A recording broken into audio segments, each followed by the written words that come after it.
So இப்போ பார்த்தீங்கன்னா இந்த மாதிரியான ஒரு கால் அவுட் டெக்ஸ்ட் எஃபெக்ட் வந்து எப்படி கிரியேட் பண்ணுறது நிறையா பார்த்துருப்பீங்க. ஸோ ஒரு ப்ராடக்ட்லேருந்து ஒரு கால் அவுட் வர மாதிரி இந்த டெக்ஸ்ட் எஃபெக்ட் எப்படி கிரியேட் பண்ணுறது கைன்மாஸ்டர் அப்படின்னு பார்ப்போம். ஸோ வேறு லெவலான இந்த டெக்ஸ்ட் கால் அவுட் எஃபெக்டை நீங்களே கிரியேட் பண்ணலாம் உங்களோட ஓன் எஃபெக்டை. ஸோ அது எப்படி கிரியேட் பண்ணுறது அப்படிங்கிறத இந்த வீடியோவில் நீங்கள் கற்றுக்க போகிறீங்க. ஸோ ஃபர்ஸ்ட் 16:9 ரேஷியோ செலக்ட் பண்ணிக்கோங்க. உங்களுக்கு எந்த ப்ராடக்ட், அதாவது ஒரு ஃபோனோ இல்லை இப்போ நான் ரப்பர் வந்து எக்ஸாம்பிளுக்கு வச்சுருக்கேன், எதுலேருந்து உங்களுக்கு இந்த கால் அவுட் வேணுமோ அந்த இமேஜ் செலக்ட் பண்ணிக்கோங்க.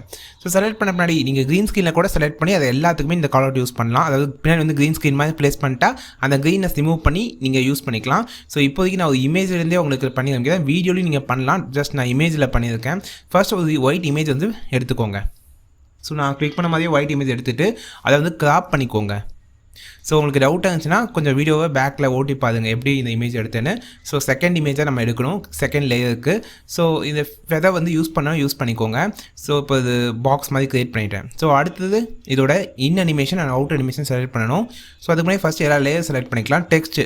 ஸோ இப்போ அந்த ப்ராடக்டோட நேம் வந்து நான் கொடுக்குறேன். ஸோ ரப்பர் அப்படின்னு சொல்லி அதோட ப்ராடக்டோட நேம் வந்து நான் ஃபர்ஸ்ட் செகண்டாக ப்ளேஸ் பண்ணுறேன். இது வந்து பிளாக் சூஸ் பண்ணுறேன். அப்போ தான் அந்த ஒயிட்டோட நல்ல ஒரு காம்பினேஷனில் இருக்கும். நீங்கள் ரெட் கலர், க்ரீன் கலர் உங்கள் இஷ்டத்துக்கு என்ன கலர் வேணுமோ கொடுத்துக்கோங்க.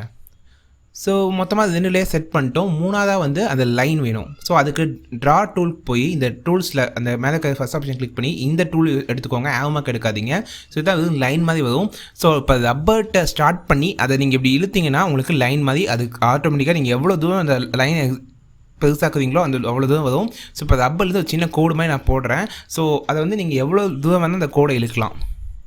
ஃபஸ்ட்டு டைம்லேயும் நீங்கள் பண்ணணும். ஸோ இப்போ கிளிக் பண்ணி அதுக்கான இன் அனிமேஷன் பார்த்தீங்கன்னா ட்ரா பை ஸ்ட்ரோக் அப்படின்னு கொடுக்குறேன். அதோட ஸ்பீட் கீழே கொஞ்சம் அதிகப்படுத்திக்கிறேன். ஸோ அதே மாதிரி இதோட அவுட் அனிமேஷனும் பார்த்தீங்கன்னா இதேஸ் இன் ஆர்டர் அப்படின்னு ஒரு ஆப்ஷன் இருக்குது, அனிமேஷன் ஆப்ஷன், அதை கொடுக்குறேன். அதோட ஸ்பீடையும் வந்து நான் இன்க்ரீஸ் பண்ணுறேன். ஸோ அடுத்ததாக டெக்ஸ்ட்டு. ஸோ இப்போ இந்த பாக்ஸ் பார்த்தீங்கன்னா நமக்கு வந்து பாக்ஸ் வந்து அதாவது ஃபஸ்ட்டு வந்து கோடு வேணும், அதுக்கப்புறம் பாக்ஸ் வேணும், டெக்ஸ்ட்டு அதுக்கப்புறம் வேணும். ஸோ அதனால் அதுக்கேற்ற மாதிரி அட்ஜஸ்ட் பண்ணிக்கோங்க. ஃபஸ்ட்டு லைன், செகண்ட் அந்த பாக்ஸ், தேர்டு வந்து அது டெக்ஸ்ட். ஸோ பாக்ஸோட இன் அனிமேஷன் பார்த்தீங்கன்னா அந்த கோடிலேருந்து கொஞ்சம் எக்ஸாக்ட் ஆகிற மாதிரி இருக்கணும். பாப்அப் கொடுக்காம பாப் டவுன் கொடுங்க, இல்லை பாப் அவுட்வர்ட் கொடுத்துக்கோங்க. ஸோ இதோட அனிமேஷன் கொஞ்சம் ஸ்பீட் பண்ணிக்கோங்க. செக் பண்ணிக்கலாம். ரொம்பவே சூப்பர் எக்ஸலண்ட்டாக வருது. ஸோ அதே மாதிரி இதோட அவுட் அனிமேஷன் நம்ம ஃபிக்ஸ் பண்ணிக்கலாம். அதே மாதிரி நம்ம வந்து மேலே போகணும். அப்போ தான் வந்து அந்த லைனுக்கு ஏற்ற மாதிரி மூவ் ஆகிற மாதிரி நமக்கு தெரியும். ஸோ அதனால் வந்து நான் ஸ்னாப் அப் கொடுக்குறேன். அந்த லைன் க்ளோஸ் ஆகும் போது இதுவும் சேர்ந்து க்ளோஸ் ஆகும்.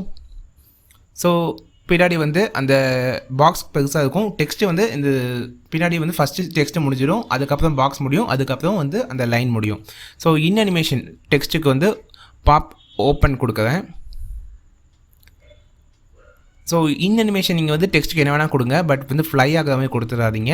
ஆனால் அதோட அவுட் அனிமேஷன் பார்த்தீங்கன்னா உங்களுக்கு ஸ்னாப் டவுன் இது மாதிரி கொடுக்குறேன்.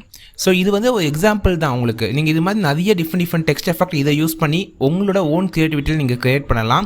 ஸோ உங்களுக்கு ஜஸ்ட் நான் வந்து எப்படி பேசிக்காக க்ரியேட் பண்ணணும் அப்படிங்கிறத சொல்லிக் கொடுக்குறேன், இந்த மாதிரி கால் அவுட்ஸு. ஸோ இப்போ பார்த்தீங்கன்னா எல்லாமே அட்ஜஸ்ட் பண்ணிக்கிறேன். இது மாதிரி இன்னும் டிஃப்ரெண்டான கால் அவுட்ஸ் உங்கள் இஷ்டத்துக்கு நீங்கள் க்ரியேட் பண்ணுங்கள். ஸோ கண்டிப்பாக இந்த வீடியோ உங்களுக்கு ரொம்ப யூஸ்ஃபுல்லாக இருக்கும்னு நினைக்கிறேன்.